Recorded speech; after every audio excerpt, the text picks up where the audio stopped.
కొందరు భక్తులు వారానికోసారి ఉపవాసం చేస్తూ ఉంటారు.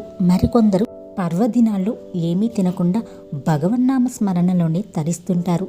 కానీ ఈ ఆలయంలో కొలువైన మరియమ్మన్ అమ్మవారు మాత్రం భక్తుల శ్రేయస్సు కోసం తానే స్వయంగా 28 రోజుల పాటు ఉపవాస దీక్షను ఆచరిస్తుంది.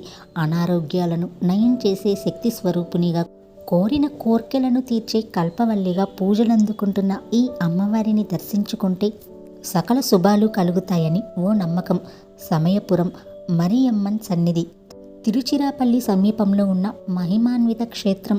కాళికాదేవి స్వరూపమైన మరియమ్మన్ను కొలిస్తే సమస్త కష్టాలు తొలగిపోతాయని, మొండి వ్యాధులు సైతం నయమవుతాయని, ఎంతో మానసిక ప్రశాంతత లభిస్తుందని భక్తుల విశ్వాసం. విజయనగర రాజుల కాలం నుంచి ఉన్న ఈ ఆలయంలో ఆ తల్లి శక్తి స్వరూపిణిగా పూజలందుకుంటోంది. మారి అంటే తమిళంలో వాన అని అర్థం. ఒకప్పుడు ఈ ప్రాంతంలో వర్షాభావం నెలకొందట.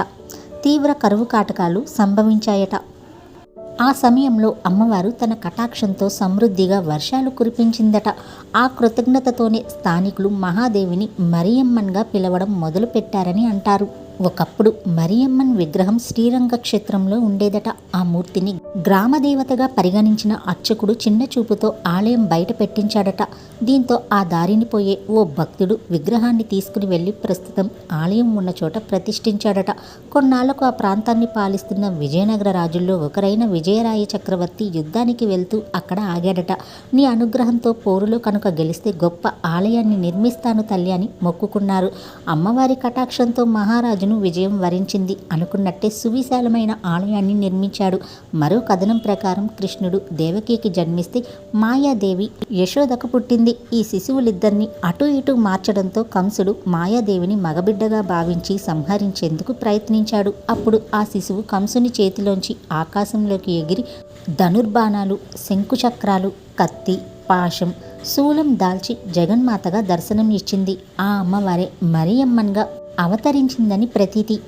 సమస్యకు ముడుపు. సమయపురం మరియమ్మన్ ఆలయం తమిళనాడులోని అతిపెద్ద దేవాలయాల్లో ఒకటిగా ప్రసిద్ధిగాంచింది.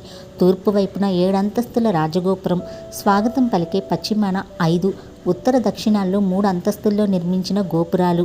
ఆవరణలోని వినాయకుణ్ణి దర్శించుకున్నాకే మరియమ్మన్ అమ్మవారి సన్నిధికి వెళ్లడం ఇక్కడి సాంప్రదాయం. గర్భగుడిలోని మూలమూర్తి ఇసుక, బంకమట్టి, ఔషధ మూలికలతో తయారు చేసింది కావడంతో ఆ అమ్మకు అభిషేకాలుండవు.